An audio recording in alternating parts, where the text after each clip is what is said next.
Bonne année! Et on fait tourner les serviettes comme des petites girouettes. Allez, c'est parti. Salut Yann du futur, comment ça va? Bonjour Yann du passé.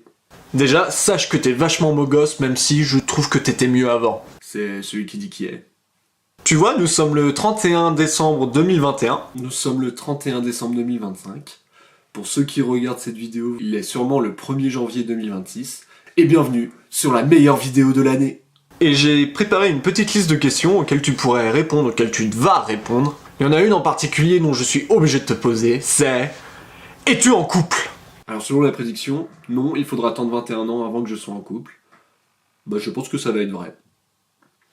Deuxième question. Comment se passent ces études? Est-ce que tout va bien ou est-ce que t'as rien foutu comme d'habitude? J'ai raté mes concours, mais je me suis dans une fac audiovisuelle ou art du spectacle.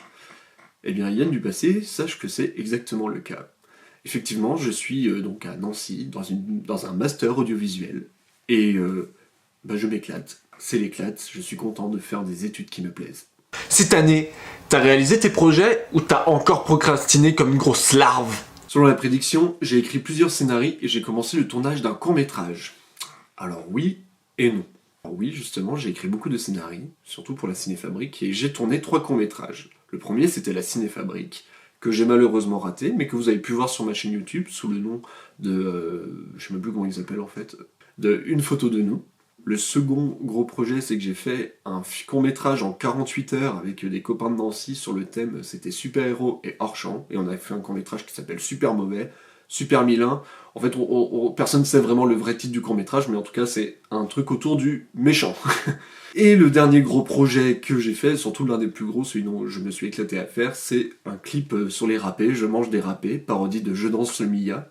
Les râpés, pour ceux qui savent pas, c'est un repas typique stéphanois. Il y a aussi tous les projets du Méliès, que vous verrez peut-être au montage, je les ferai défiler, mais vous pouvez les retrouver sur l'Instagram ambassadeurice du Méliès. Mais sinon, la véritable vraie vidéo de cette année, c'est bien sûr la vidéo des 10 ans. La vengeance des ninjas, épisode 2. 10 ans d'attente, plus long qu'Avatar 2. Voilà, hype était folle. Non, franchement... Non, en vrai, c'était une vidéo que j'ai beaucoup apprécié à faire. J'ai un peu expliqué dans la description pour ceux qui ont lu, mais la vidéo, je l'ai tournée en 1 heure. Et vraiment, je me suis remis comme quand je faisais mes vidéos quand j'étais petit. Et ça me tracassait en fait depuis toujours le fait que ma première vidéo sur YouTube s'appelle épisode 1 et qu'il n'y ait jamais eu d'épisode 2. Et j'ai tout fait en 1 heure, que ça soit le tournage, le montage. C'était trop bien, j'ai repris les vieilles astuces que je faisais quand j'étais petit. Par exemple, j'ai réutilisé le vieil appareil photo que j'avais quand j'étais petit. Et c'était trop cool. Le seul gros regret que j'ai, c'est que j'ai pas réussi à retrouver les Lego que j'utilisais. Donc c'est pour ça que j'utilise des Playmobil et que ça n'a aucun sens. Et le second regret, c'est que la vidéo, elle est en 720p et pas en 480p comme à l'époque.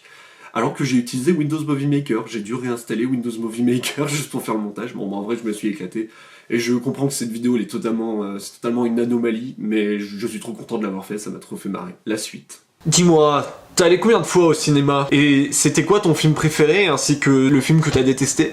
Selon la prédiction, je suis allé environ 50 fois au cinéma et j'ai vu plus de 200 films. Mon film préféré est Mickey 17 de Bong Joon-ho. Alors je pense que je suis allé plus de 60 fois au cinéma, voire même beaucoup plus, surtout le mois d'août où c'est l'un des mois où je suis plus allé au cinéma. J'ai vu 288 films cette année en comptant les courts-métrages et les rewatch, les films que j'avais déjà visionnés. Donc, le premier film que j'ai vu, c'est Un ours dans le Jura de Franck Dubosc. Très chouette film. Franchement, Franck Dubosc, il faut avoir confiance en lui. Voilà. Très chouette film. Le dernier film, c'est 500 jours ensemble, que j'ai vu hier, le 30 décembre. C'est mon film de chevet. Enfin, voilà, 500 jours ensemble, c'est l'un de mes films préférés. J'avais réalisé que je ne l'avais pas vu cette année. Et donc je l'ai revu, juste pour la peine. Et sinon, le dernier film que j'ai vu au cinéma, c'est Avatar 3.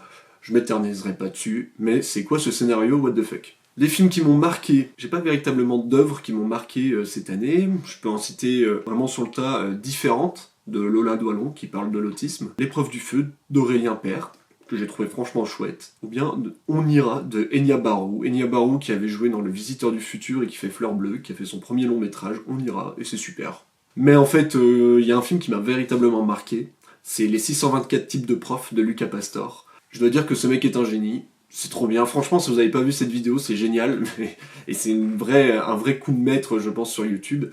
Et aussi, je vous conseille sa dernière vidéo qu'il a sortie au moment où je tourne, c'est ASMR Roleplay, c'est ton premier jour à la fabrique du Père Noël. C'est extrêmement drôle. et ça se fout littéralement des codes de l'ASMR, enfin je vous conseille. Un film que j'ai détesté, alors je vais penser au film Minecraft de Jared Hess qu'on a vu pour l'anniversaire de Titouan. J'espère que tu as apprécié cette séance, Titouan. Non mais aussi détesté pour une autre raison, c'est qu'on allait dans un cinéma de merde et ça joue beaucoup sur la qualité du film, enfin sur comment on ressent le film, déjà que le film est pas très bon. Mais sinon, je pense, et ça fera peut-être plaisir aux copains de Nancy, mais le pire film c'est Connemara d'Alex Lutz. C'est un film raté de bout en bout et surtout, ce qui s'est passé, c'est que durant notre visionnage avec les copains, bah on a commencé à rigoler. Donc c'est un nanar en fait ce film. Vraiment, le film est très sérieux et très premier degré, mais on était mort de rire durant tout le film parce que c'est pas si bien. Voilà, bah j'espère que l'année prochaine sera une meilleure année cinéma. Dis-moi un moment marquant de l'année. Cannes, ou sinon les week-ends avec les copains. Bah non, pas Cannes. Ah non, j'ai pas réussi à aller, j'ai pas eu d'accréditation tout simplement. Et puis, le tapis rouge, il m'attend au bon moment quoi. Et oui, sinon le week-end traditionnel avec les copains, toujours une masterclass, toujours un très agréable moment. Mais je pense un week-end qui m'a marqué, c'est le concert de Justice, parce que c'est un de mes groupes préférés, et que je les voyais pour la première fois, et bah c'était fou, voilà, c'était vraiment l'un des meilleurs concerts, j'y suis allé avec ma maman, donc imaginez de la grosse électro à fond, et puis au milieu t'as une petite dame, c'était ma maman, si vous étiez là, c'était ma maman. Je pense aussi à la dernière du Floodcast, que j'ai pu voir en public, j'ai eu l'une des 3 dates qu'ils ont fait en public, avant d'arrêter définitivement le Floodcast. J'ai même pas mis le pull là, c'est horrible, j'ai le pull. Hein. C'était un très chouette moment et j'étais sur un petit nuage durant ce moment, j'étais vraiment content. Et je suis allé avec Coucou mon frère et Amatis aussi, on y allait tous les 3, c'était très chouette. Ta collection d'affiches, ça avance ou c'était juste une passe, un truc que tu t'es lancé? Selon la prédiction, j'ai eu 2 nouvelles affiches, bah écoutez, je n'ai pas compté, mais je pense que j'en ai eu moins de 10. En soi, je crois que... Enfin, j'en ai eu plus de 2, ça c'est sûr, mais on va dire à 10. On va dire que j'en ai eu 10. Je continue ma collection d'affiches. Comme vous pouvez voir, d'ailleurs, ça a changé encore depuis l'année passée. Tu regardes quelle série en ce moment? Parce que The Office, là, tu vas vachement à fond en ce moment. Alors, apparemment, j'ai continué Severance et The Office. J'ai fini The Boys et Parks and Recreation aussi. Oui, j'ai fini Severance. Et c'est un énorme banger. Toujours... c'est super. La deuxième saison était très, très chouette. Je suis toujours en train de continuer The Office, effectivement, ça va faire 3 ans que je suis sur mon second visionnage. Par contre, j'ai pas du tout fini The Boys, je me suis arrêté au début de la saison 2, et j'arrive pas à m'y remettre. J'ai fini, effectivement, Parks and Recreation, et c'est super, c'est excellent, et c'est une très belle alternative à The Office. Donc je vous conseille, c'est pas assez connu, mais franchement, je vous conseille. Et sinon, en bref, j'ai vu Bref 2. J'ai vu The Studio, qui est peut-être ma série coup de cœur de cette année. Pluribus, la dernière série de Vince Gilligan, le créateur de Breaking Bad, qui est super aussi. Et j'ai commencé la saison 2 de Loup-Garou, et j'ai surtout Lost à terminer avant de me faire spoiler de bout en bout à la fac. Ceux de Nancy savent de quel professeur je pense. Ta meilleure rencontre de l'année, c'était qui? Des gens dans des soirées ou dans mes études, c'est exactement ça. En fait, c'est un mélange des deux. Il y a les copains de Nancy, mais que j'ai rencontrés en soirée d'intégration. Donc je fais un petit coucou au groupe de la Barque. Comment se passe ton projet de podcast? Le podcast et la radio sont finis, mais extrêmement fiers de cette aventure. C'est exactement ça. Alors pour le podcast, j'en ai vraiment eu marre. J'ai pas souhaité le continuer parce que j'en avais marre de le faire. C'était trop stressant, étonnamment trop stressant, alors que c'est un des formats où on est plus libre.